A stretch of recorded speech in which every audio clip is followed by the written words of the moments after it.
In the winter of 1697, 17 bodies were discovered buried beneath the floorboards of a modest wooden house in Salem Village, Massachusetts. Each corpse bore identical marks. Precise cuts along the throat made with surgical instruments, hands bound with hemp rope in intricate knots that suggested ritualistic purpose, and strange symbols carved into their foreheads with what appeared to be a medical blade sharpened to razor precision. The wounds showed a level of anatomical knowledge that chilled even the most experienced colonial physicians who examined them. The colonial authorities sealed the records immediately, confiscating every document and piece of evidence before the sun had set on that horrific February day. For over 3 centuries, the name Prudence Fairweather was deliberately erased from every official document, court record, and historical account. What they found in that house challenged everything the Puritan community believed about evil, faith, and the darkness that could lurk behind the most pious facade. The discovery would haunt the Massachusetts Bay Colony for generations, whispered about in hushed tones before being buried beneath layers of official silence and collective amnesia. Before we continue with the story of Prudence Fairweather and the 17 souls she claimed in the name of divine purification, let me know in the comments what state you're listening from, and if you're ready to hear a tale that will make you question everything you thought you knew about colonial America. Don't forget to subscribe, because stories like this one are exactly why our channel exists. The transition from this horrific discovery to understanding how such evil could flourish undetected would require examining the very fabric of Puritan society itself. The small community of Salem Village in 1697 existed in a state of perpetual tension that made it the perfect hunting ground for a predator like Prudence Fairweather. Located roughly 8 miles inland from the bustling port of Salem town, the village was home to approximately 600 souls who lived under the constant weight of religious scrutiny, economic hardship, and the lingering trauma of the witch trial hysteria that had claimed 25 lives just 5 years earlier.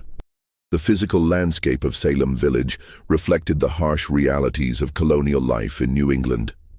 Dense forests of oak, pine, and maple pressed against the settlement from all sides, their branches forming a canopy so thick that even midday felt shrouded in perpetual twilight. The wilderness harbored genuine dangers: wolves, bears, and hostile Native American tribes who viewed the expanding colonial presence as an existential threat to their way of life. These external threats created a fortress mentality among the villagers, making them suspicious of outsiders while simultaneously desperate for anyone who could contribute to their survival. The village itself consisted of roughly 45 wooden structures arranged around a central common area dominated by the stark, imposing meeting house where Reverend Samuel Parris delivered his fire and brimstone sermons twice each Sunday. The houses were built from rough-hewn logs and boards, their steep-pitched roofs designed to shed the heavy snows that could isolate the community for months during the brutal New England winters. Smoke rose constantly from stone chimneys, carrying with it the mingled scents of burning wood, cooking food, and the ever-present prayers of a community desperately seeking redemption for sins both real and imagined. The social hierarchy of Salem Village was rigidly defined by Puritan theology and economic necessity. At the top sat the established farming families like the Putnams and Coreys, whose substantial land holdings provided them with both wealth and political influence. Below them were the skilled craftsmen, blacksmiths, carpenters, millers, and weavers, whose specialized knowledge made them valuable to the community's survival. At the bottom of the social structure were the laborers, widows, unmarried women, and recent arrivals who survived on the charity and goodwill of their more established neighbors. Into this carefully ordered but fundamentally unstable society came Prudence Fairweather in the autumn of 1692, arriving just as the witch trial hysteria began its slow, agonizing conclusion. She appeared as a widow of 32 years, traveling alone except for a single wagon containing her modest possessions and an impressive collection of medical instruments that immediately marked her as someone of unusual education and capability. Her story, delivered with convincing detail to anyone who asked, was that her husband, Jeremiah, had died of fever during their journey from Providence Plantation in Rhode Island. She carried with her what appeared to be legitimate documents, a marriage certificate, a death certificate signed by a physician, and letters of recommendation from religious leaders attesting to her character and medical skills. These papers, though later investigation would prove them to be masterful forgeries, provided her with the credibility she needed to establish herself in the community. Prudence's physical appearance perfectly suited her chosen role as a devout Puritan healer. She stood slightly above average height for women of the period, with a slender but strong build that suggested both gentility and the physical capability necessary for medical work. Her most striking feature was her eyes, pale blue, almost colorless in certain light, with an intensity that many villagers found both comforting and slightly unsettling. Her hair, prematurely gray despite her relatively young age, was always kept meticulously arranged beneath a spotless white cap that never seemed to show stains despite her claimed medical work. Her hands drew particular attention from those she treated. They were unusually steady, with long, slender fingers that moved with surgical precision, whether she was preparing herbal remedies, assisting at births, or simply handling everyday objects. Several villagers commented on how gentle her touch was when examining patients, though a few mentioned an odd coldness to her skin that seemed unrelated to the weather or her general health. The villagers welcomed Prudence cautiously but gratefully, as medical knowledge was desperately scarce in the frontier settlements. Most births were attended by elderly women whose knowledge came from experience rather than training, and serious injuries or illnesses often resulted in death simply because no one possessed the skills to provide effective treatment. Prudence's claimed expertise in treating everything from difficult births to infected wounds, combined with her extensive knowledge of herbal medicine, made her seem like an answer to their prayers. She rented a small but well-built house on the outskirts of the village from Ezekiel Hathorne, a distant cousin of Judge John Hathorne, who had presided over many of the witch trials. The house sat isolated among a grove of ancient elm trees whose bare branches in winter created a natural screen that provided privacy for whatever activities took place within. The structure consisted of a single large room with a sleeping loft accessed by a steep wooden ladder, and Prudence quickly set about dividing the space with hanging blankets to create separate areas for cooking, sleeping, and what she described as her medical practice. She furnished the house modestly but efficiently, purchasing items from other settlers and occasionally from traveling merchants who passed through the village. Her most notable possessions were her medical instruments, an extensive collection of knives, saws, forceps, and other tools that she claimed were essential for surgical procedures. These instruments were kept in a specially constructed wooden case lined with velvet, and Prudence maintained them with obsessive care, spending hours each week cleaning and sharpening them to surgical perfection. During her first months in Salem Village, Prudence devoted considerable effort to establishing herself as a devout Puritan whose religious knowledge rivaled that of formally trained ministers. She never missed Sunday services, arriving early and staying late to discuss theological matters with Reverend Parris and other community leaders. Her knowledge of Scripture was genuinely impressive.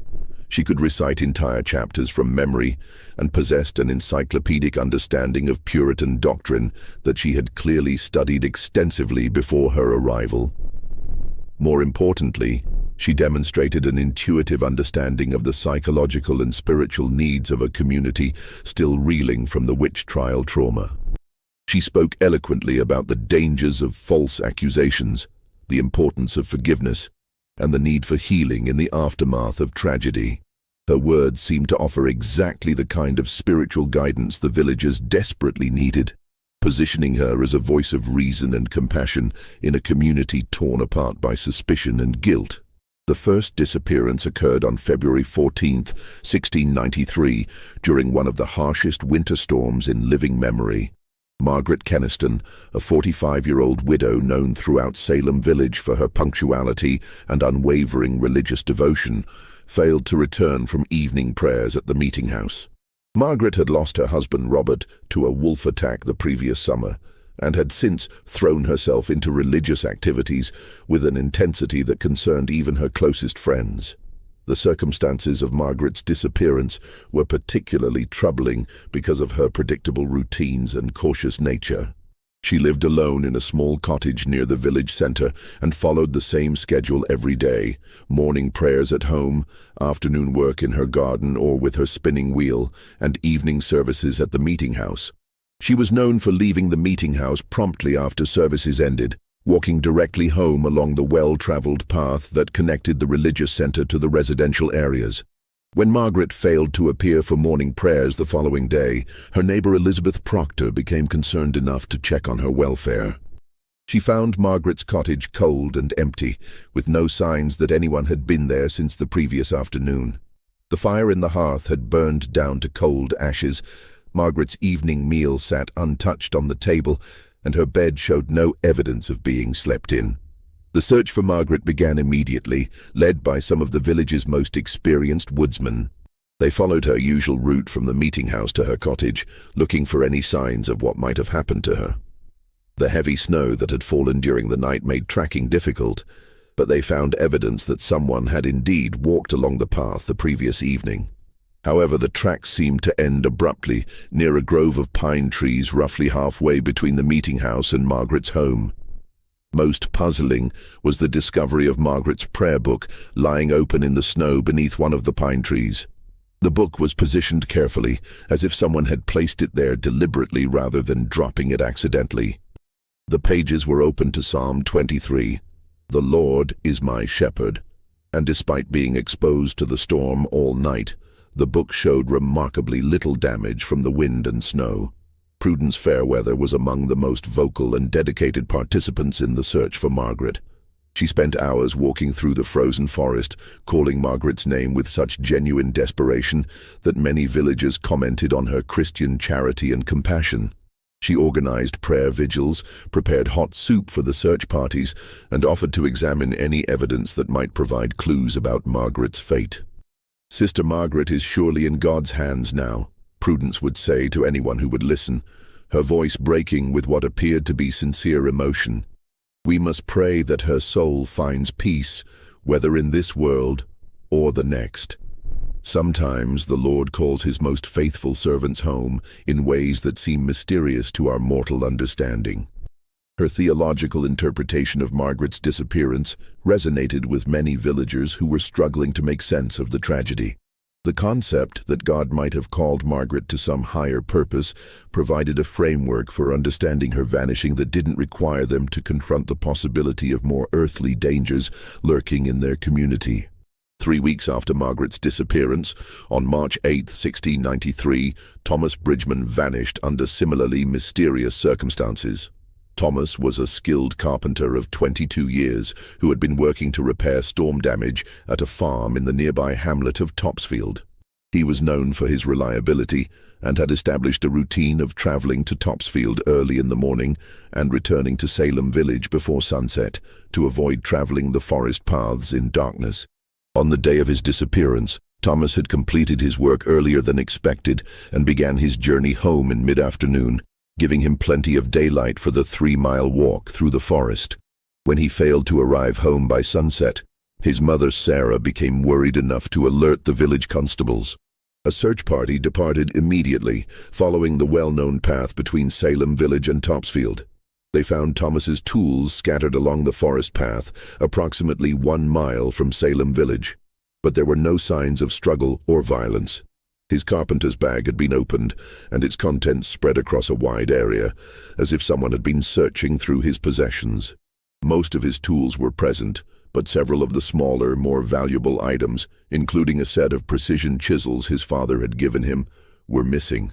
More disturbing than the scattered tools was the discovery of Thomas's coat hanging from a tree branch roughly 20 feet from the path. The coat showed no signs of damage or violence, and it was positioned in a way that suggested someone had placed it there carefully, rather than it being torn away during a struggle. Inside one of the coat pockets, searchers found a hastily written note in Thomas's handwriting. "Going to help someone in need. Don't worry." The note raised more questions than it answered. Thomas's family insisted that he would never have abandoned his valuable tools to help a stranger, and the vague language was unlike his usual direct communication style.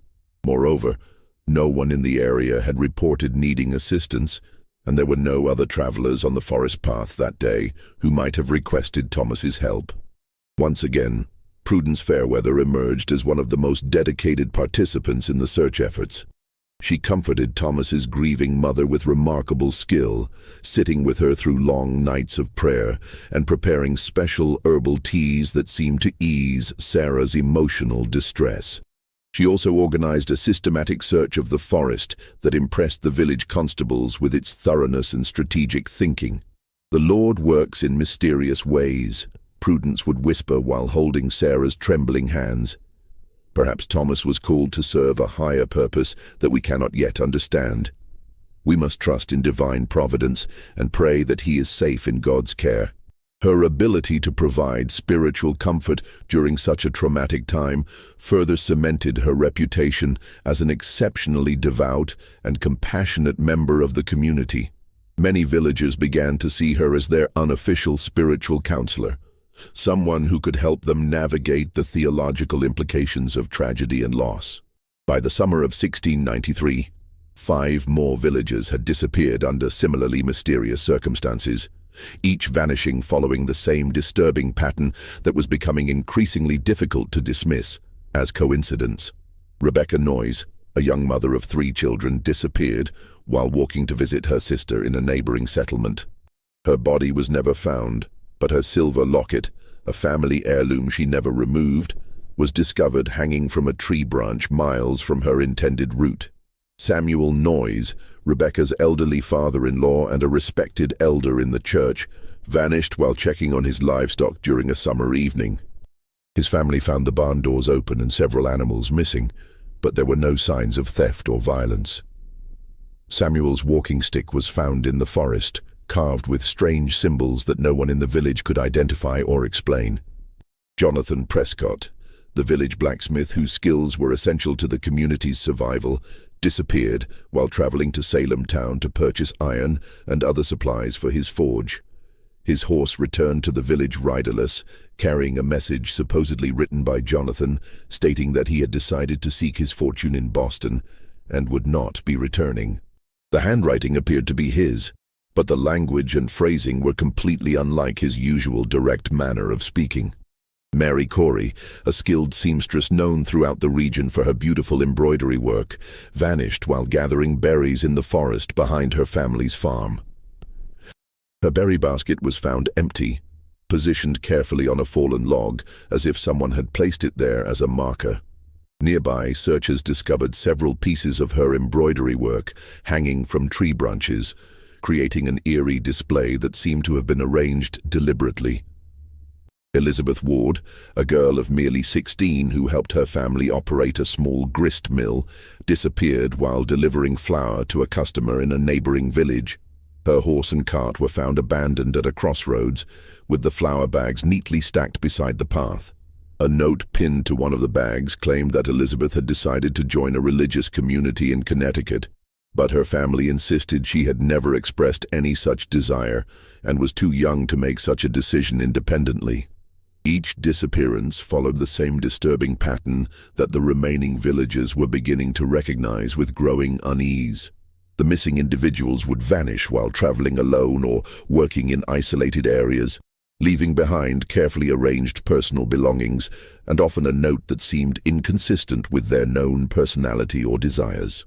The notes all shared similar themes about serving God or seeking spiritual fulfillment, but the language was formal and theological, in ways that seemed foreign to the missing person's usual manner of expression. The villagers' initial theories about wolves, bears, or Indian attacks began to seem increasingly inadequate as explanations for the systematic nature of the disappearances. Wild animals didn't arrange personal belongings or forge notes, and hostile tribes typically left clear evidence of their presence rather than conducting subtle kidnappings that left no traces of violence. Reverend Samuel Parris, whose own daughter had been central to the witch trial hysteria 5 years earlier, began incorporating increasingly dark themes into his Sunday sermons. He spoke of Satan walking among them in human form, using the community's faith and charity against them with diabolical cunning. His words resonated with a community already traumatized by the witch trials, creating an atmosphere of suspicion and fear that made rational investigation increasingly difficult. Evil does not always announce itself with thunder and brimstone. Paris thundered from his pulpit, his eyes scanning the assembled congregation with the same intensity he had shown during the witch trial period. Sometimes it comes disguised as righteousness, whispering prayers while concealing the blackest of intentions. We must be vigilant against such deceptions, lest we fall victim to the same spiritual blindness that has claimed our missing brothers and sisters. During this period of growing terror and suspicion, Prudence Fairweather's reputation as a healer and devout Christian continued to flourish. She seemed to anticipate the community's needs with uncanny precision, always arriving at the scene of tragedy with exactly the right combination of spiritual guidance and practical assistance. Her medical skills proved increasingly valuable as stress and fear began taking their toll on the village's physical and mental health. She established what she called a prayer circle for the families of the missing, organizing twice-weekly meetings in her isolated house where grieving relatives could find comfort and spiritual support. These gatherings became central to the community's efforts to cope with the ongoing crisis, and Prudence's role as their leader further cemented her position as an indispensable member of Salem village society. It was during one of these prayer meetings in late August that Martha Corey, the sister of the missing seamstress Mary, first noticed something that would eventually lead to the exposure of Prudence's true nature. As the group knelt in prayer around Prudence's main room, Martha's attention was drawn to dark stains on the wooden floorboards near the back wall of the house. The stains appeared fresh despite the dry summer weather, and their pattern suggested that liquid had been spilled repeatedly in the same area. When Martha mentioned her observation to Prudence after the meeting ended, the healer's reaction was swift but subtle. Her pale blue eyes seemed to flash with momentary intensity before she explained that the stains resulted from her medical practice. Blood from treating wounds, assisting in difficult births, and preparing herbal remedies that sometimes required her to work with animal organs and other organic materials.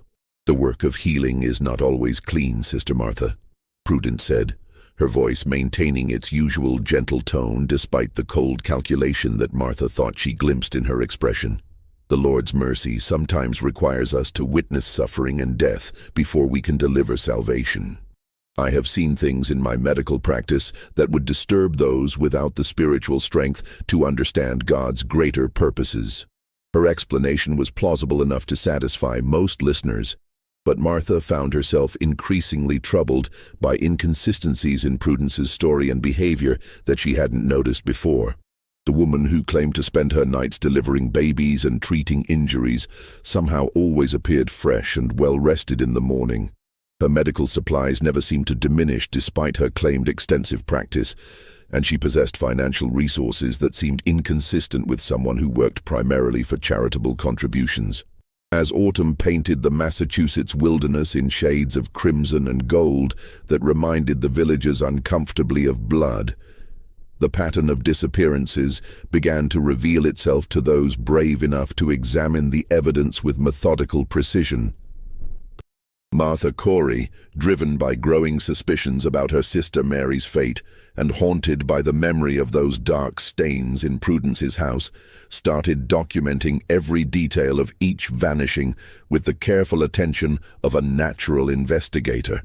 Working in secret to avoid arousing suspicion, Martha interviewed the families of each missing person, asking detailed questions about their loved ones' final days and any interactions they might have had with other villagers. What emerged from these conversations was a pattern so clear and disturbing that Martha initially questioned her own reasoning, wondering if grief and fear were causing her to see connections that didn't actually exist. Every missing villager shared certain characteristics that couldn't be dismissed as mere coincidence once they were viewed together. Each had been known within the community for what Puritan society considered moral failings or spiritual weaknesses that marked them as potential targets for divine judgment. More troubling still, each had been seen meeting privately with Prudence Fairweather in the days or weeks before their disappearance. Margaret Keniston had been observed speaking too familiarly with a traveling merchant, behavior that some villagers interpreted as inappropriate for a recent widow. She had also been struggling with doubts about God's justice following her husband's violent death, questions that she had shared with several community members, including Prudence, during what was described as spiritual counseling sessions. Thomas Bridgman had been caught drinking rum behind the meeting house after a Sunday service, a serious violation of Puritan moral codes that had resulted in public censure from the church leadership. He had also been known to work on the Sabbath, when customers offered particularly good payment for urgent carpentry jobs, another practice that marked him as spiritually unreliable. Rebecca Noyes had given birth to her first child less than 9 months after her wedding, leading to whispered speculation about premarital relations that had never been directly addressed, but had damaged her reputation within the community. She had sought Prudence's counsel about dealing with gossip and social ostracism that was affecting her family's standing in the village. Samuel Noyes had been suspected of cheating his neighbors in grain sales, using false weights and measures to increase his profits during times of scarcity. Several farmers had complained about his practices, though no formal charges had ever been brought. He had approached Prudence for guidance about making amends for past business dealings that were troubling his conscience. Jonathan Prescott had been known to work on the Sabbath despite repeated warnings from church leaders, claiming that his ironworking skills were too essential to the community's survival to be restricted by religious observances. He had also been suspected of overcharging for his services during emergencies, taking advantage of others' desperation for his unique skills. Mary Corey had been accused of vanity for her elaborate embroidery work, which some villagers considered inappropriate displays of pride and worldly focus. She had been struggling with these accusations and had sought Prudence's advice about whether her artistic abilities were sinful or could be used to serve God's purposes. Elizabeth Ward had been seen walking unchaperoned with a young man from Topsfield, behavior that violated strict Puritan codes about interaction between unmarried individuals. The relationship had been discovered by her parents, who had forbidden further contact and arranged for her to meet with Prudence for guidance about proper Christian conduct for unmarried women. The pattern was unmistakable once Martha laid out all the evidence systematically.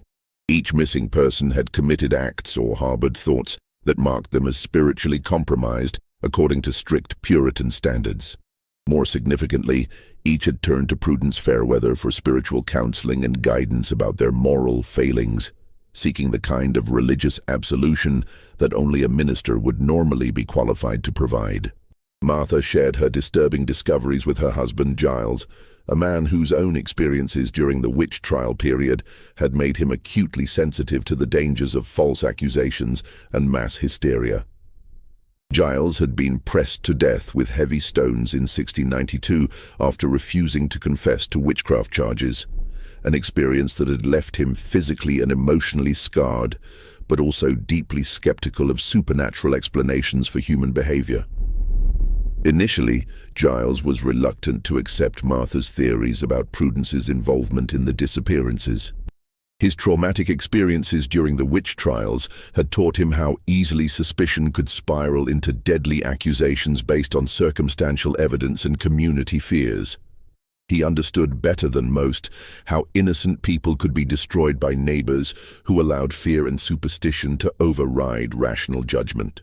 However, as Martha continued gathering evidence and documenting the connections between Prudence and each missing person, even Giles was forced to acknowledge that the pattern suggested human agency rather than supernatural intervention. The systematic nature of the disappearances, combined with the careful staging of evidence and the forged notes, pointed to someone with intelligence, planning ability, and detailed knowledge of each victim's personal struggles and daily routines. They began expanding their investigation carefully, reaching out to other community members who might have noticed inconsistencies in Prudence's behavior or story. They found unexpected allies in Sarah Bridgman, the mother of the missing carpenter Thomas, who had overcome her initial gratitude to Prudence and begun questioning the healer's true motives and capabilities. Sarah had been troubled by several aspects of her interactions with Prudence that seemed inconsistent with genuine medical training or spiritual guidance. Despite claiming extensive experience with difficult births and surgical procedures, Prudence had made several comments about anatomy and medical techniques that suggested her knowledge came from books rather than practical experience. She had also shown unusual interest in Thomas's personal habits, daily routines, and family relationships that seemed to go beyond normal pastoral concern. More disturbing, Sarah had noticed that Prudence seemed to possess detailed information about Thomas's final day that she claimed to have received through prayer and spiritual intuition. She knew that he had completed his carpentry work early, that he had been in an unusually good mood during his final morning, and that he had mentioned plans to purchase new tools when he next visited Salem town. This information had never been shared with anyone outside the immediate family, making Prudence's knowledge of it deeply suspicious. The secret investigators also discovered financial irregularities surrounding the disappearances that raised additional questions about Prudence's true circumstances and motives. Each missing person had possessed small amounts of money, jewelry, or valuable items that were never found after their vanishing. Thomas had carried a purse containing payment for his carpentry work. Rebecca wore valuable silver jewelry inherited from her grandmother, and Jonathan was known to keep a substantial amount of money hidden in his forge to purchase expensive iron and steel. Meanwhile, Prudence had somehow acquired enough wealth to purchase additional medical instruments, improve her living quarters with new furniture and household items, and make generous donations to the church that established her reputation for Christian charity. She claimed to live solely on the voluntary contributions of grateful patients, but her lifestyle suggested access to resources that charitable donations alone could not explain. The investigators also uncovered disturbing details about Prudence's claimed background and credentials that called into question the entire story she had told about her life before arriving in Salem Village. Attempts to verify her claimed connections to Providence Plantation had yielded no results. No one there remembered a Prudence or Jeremiah Fairweather, and the religious leaders who had supposedly provided her letters of recommendation denied any knowledge of her existence. Her medical instruments, while impressive in their quality and completeness, were not the kind typically owned by frontier healers or midwives. Several were specialized surgical tools that would normally be found only in the practices of formally trained physicians in major cities like Boston or Philadelphia. The cost of such instruments would have been far beyond the means of most colonial settlers, raising questions about how she had acquired them and whether she was qualified to use them properly. During the harsh winter of 1693-1694, the disappearances temporarily ceased, leading some villagers to hope that whatever evil had plagued their community had finally passed. The brutal New England winter locked Salem Village in snow and ice for nearly 4 months, making travel beyond the immediate village center virtually impossible and forcing even the most determined predator to suspend hunting activities. This temporary respite allowed Prudence to consolidate her position within the community even further. She organized food distribution for struggling families, providing both supplies and organizational skills that helped the village survive one of the harshest winters in living memory. She led extended prayer sessions during the longest nights, offering spiritual comfort that helped maintain morale during the darkest months, when depression and despair typically claimed several lives. Her medical practice during the winter months was genuinely successful in ways that complicated efforts to expose her true nature. She assisted at 3 difficult births, saving both mothers and children who might otherwise have died without skilled intervention. She successfully treated several cases of respiratory illness that typically proved fatal during winter months, using herbal remedies and medical techniques that demonstrated genuine knowledge and skill. These successes made her seem increasingly indispensable to the community's survival and further reinforced her reputation as a devout Christian whose medical abilities were gifts from God. By spring, even some of her most suspicious critics found it difficult to maintain their doubts about her character in the face of tangible evidence that she had saved lives and eased suffering during the community's darkest hours. However, Martha Corey refused to allow these successes to diminish her growing conviction that Prudence was responsible for the disappearances. During the long winter evenings when travel was impossible and social visits were limited to immediate neighbors, Martha used the isolation to conduct more detailed interviews with the families of missing persons, gathering information that painted an increasingly disturbing picture of Prudence's true nature and methods. She learned that each victim had confided to family members about meeting with Prudence for what the healer called spiritual consultation, private sessions where she would help them address their moral failings and find peace with God. These consultations involved intensive prayer, fasting, and what Prudence described as purification rituals, based on obscure biblical passages that most villagers had never encountered in their regular religious education. The victims had emerged from these sessions speaking of achieving spiritual clarity and preparing for a special form of salvation that Prudence had promised them. Several had mentioned receiving a special blessing that would protect them from the devil's influence and prepare them for service to God in ways that ordinary Christians could never achieve. None could explain exactly what this blessing entailed, but they described feeling transformed by the experience in ways that made them eager to continue working with Prudence toward their spiritual goals. Most troubling of all, Martha discovered that Prudence had been systematically collecting personal information about each victim during these spiritual consultation sessions. She had asked detailed questions about their family relationships, daily routines, financial resources, and personal possessions, under the guise of understanding their spiritual needs and designing appropriate purification rituals. This information gathering served multiple purposes that became clear only when viewed in retrospect. It allowed Prudence to identify victims who were socially isolated and unlikely to be missed immediately. It provided her with the knowledge needed to forge convincing notes explaining their disappearances, and it helped her identify valuable possessions that could be taken without arousing immediate suspicion. The systematic nature of this information collection suggested planning and premeditation that went far beyond opportunistic crime. Prudence was operating as a methodical predator who used her position as a trusted healer and spiritual advisor to identify, isolate, and eliminate victims while maintaining her cover within the community she was systematically destroying. Spring's arrival in 1694 brought with it a renewed sense of hope among Salem Village's beleaguered residents, as melting snow revealed forest paths once again, and the community prepared for another growing season. However, this optimism was shattered when 2 more villagers vanished within a single devastating week, making it impossible for even the most determined skeptics to maintain their belief that the disappearances were random tragedies rather than systematic predation.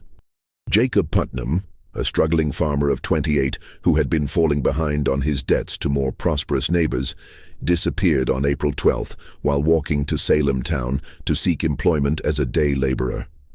His financial difficulties had become a source of shame within the community, where economic failure was often interpreted as evidence of moral or spiritual weakness that had caused God to withdraw his blessings from the afflicted individual. Jacob had been seen leaving the village before dawn, carrying a small pack containing food and his few valuable possessions, intending to find work that would allow him to pay his debts and restore his family's standing in the community. When he failed to return by evening, his wife Hannah initially assumed he had found employment and would be staying in Salem town for several days to earn enough money to make the journey worthwhile. However, a messenger arriving from Salem town the following evening brought news that Jacob had never arrived at his intended destination. More disturbing still, his pack was found abandoned along the forest path, positioned carefully beside a distinctive rock formation that served as a landmark for travelers. Inside the pack, searchers found a note written in Jacob's handwriting, but expressing sentiments completely unlike his usual manner of thinking or speaking. The Lord has called me to serve His divine purpose in ways that transcend earthly obligations. The note read, I go now to join His chosen servants in a work of purification that will cleanse our community of sin and prepare it for the coming of His kingdom.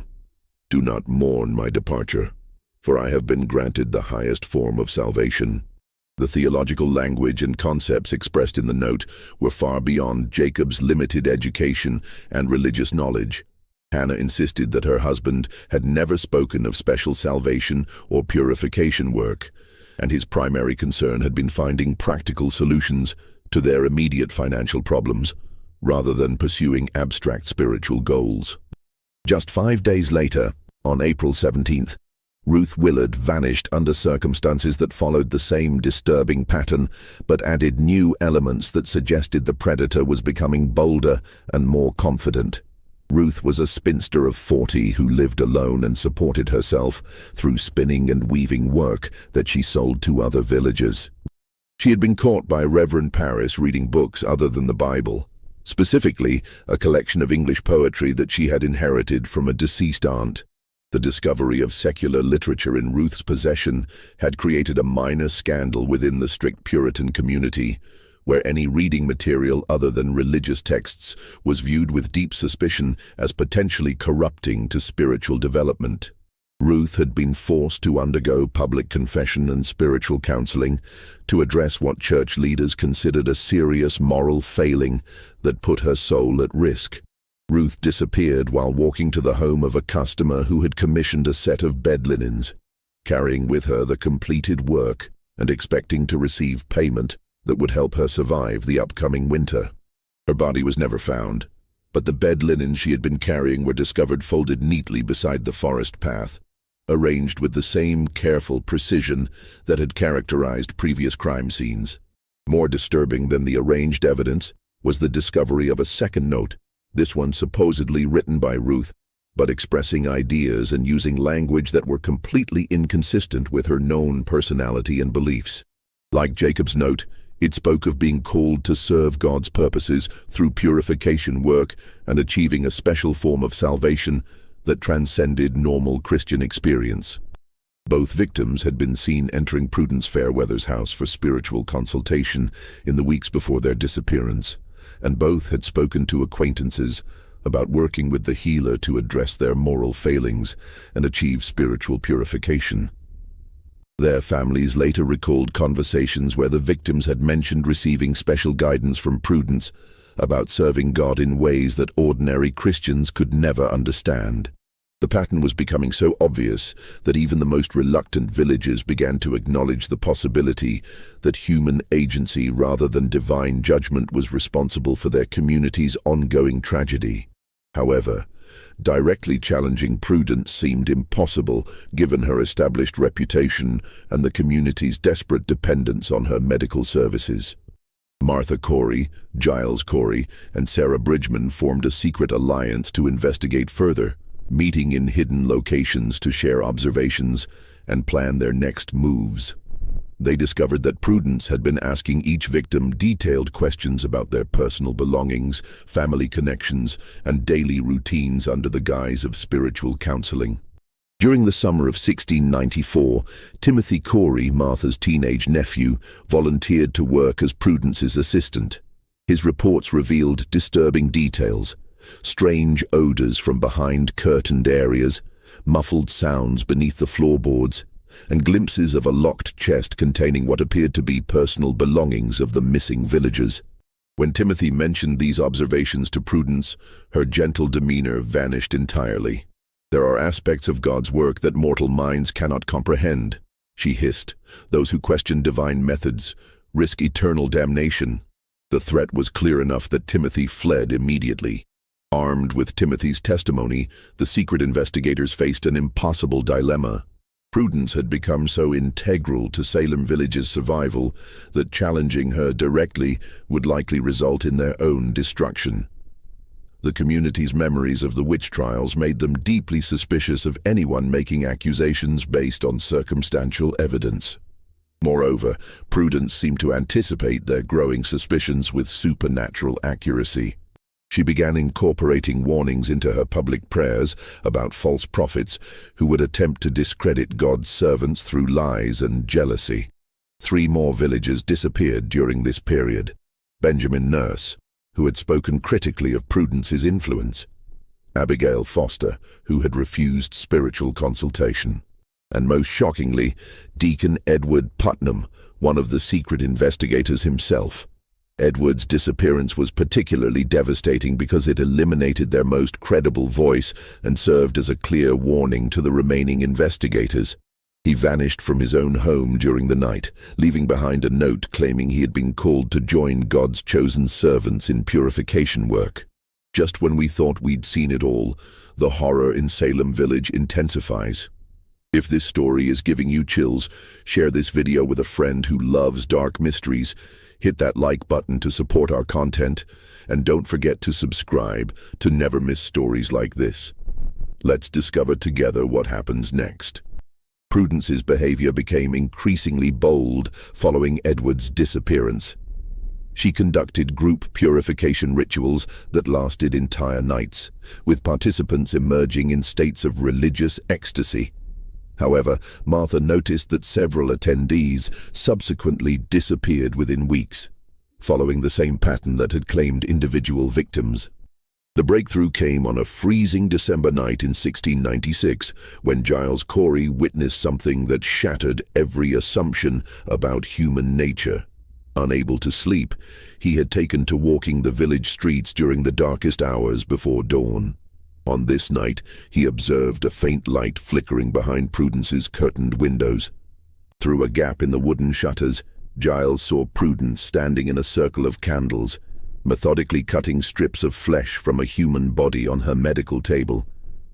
Her movements were practiced and efficient, more like a butcher than a healer. Most horrifying, she hummed hymns while working, her ice-blue eyes reflecting candlelight with inhuman intensity. Prudence wrapped portions of flesh in white cloth, handling them with gentle care before placing them in her locked chest, along with clothing and jewelry. The systematic nature of her actions revealed this was not her first such procedure. Giles retreated undetected, but the knowledge felt like poison in his mind. The woman they had trusted as a servant of God was actually a predator who had been systematically hunting their community members, using their faith against them with devastating effectiveness. When Martha and Sarah learned of Giles's discovery, they realized they possessed proof that could save lives but no safe way to expose it. Their dilemma intensified when Prudence began showing unusual interest in Martha herself, approaching her with insistent offers of spiritual consultation. "Sister Martha," Prudence said, her pale eyes fixed intently, "I perceive spiritual turmoil that threatens your soul's salvation. The Lord has placed it upon my heart to offer you special prayers for cleansing." Martha's refusal only seemed to increase Prudence's determination. She began appearing at the Corey farm at unusual hours, always with plausible excuses, but clearly testing for weaknesses and opportunities. The situation reached its breaking point when Sarah Bridgman vanished, after agreeing to meet with Prudence for what she believed would be final answers about her son Thomas's fate.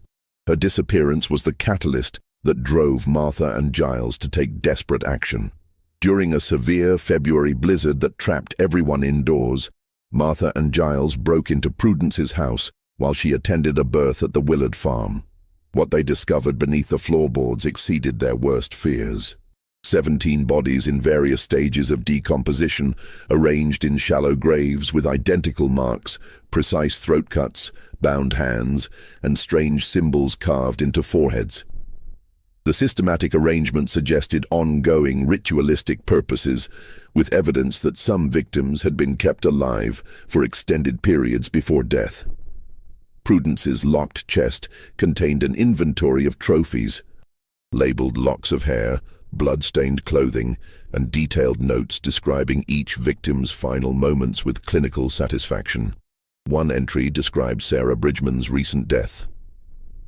The Bridgman woman proved remarkably resilient, maintaining consciousness for nearly 6 hours during purification. Her final words were pleas about her son, never realizing he had achieved salvation through my ministry months ago. Armed with irrefutable evidence, Martha and Giles contacted Colonial authorities in Salem town. Prudence was arrested on February 18, 1697, while conducting a prayer circle. Her reaction revealed the cold calculation behind her actions. No remorse, no surprise, only bitter satisfaction. "Every soul I claimed was polluted with sin," she stated calmly during interrogation. "I offered them purification through suffering, just as Christ achieved redemption through pain. Their deaths were acts of mercy, cleansing corruption that would have damned them eternally." Her trial became notorious throughout Colonial Massachusetts, built on physical evidence rather than spectral accusations. Prudence was executed by hanging on March 15, 1697, refusing opportunities to repent. Her final words chilled the crowd. "The work of purification will continue. There are others who understand the necessity of cleansing corruption from God's chosen people." The house was burned immediately after execution, but psychological wounds took much longer to heal. The community had been forced to confront how evil could disguise itself as righteousness, using their faith and desperation against them. Official records were sealed by authorities fearing copycat killers or renewed hysteria. For 3 centuries, Prudence Fairweather's name was deliberately omitted from historical accounts, contributing to collective amnesia about horrors that should have been remembered as warnings. This mystery shows us that the greatest evil often wears virtue's mask, using our noblest impulses with calculated precision. What do you think of this story? Do you believe everything was revealed about Prudence Fairweather's true motives? Leave your comment below. If you enjoyed this tale and want more horror stories like this, subscribe, hit the notification bell, and share with someone who loves mysteries. See you in the next video.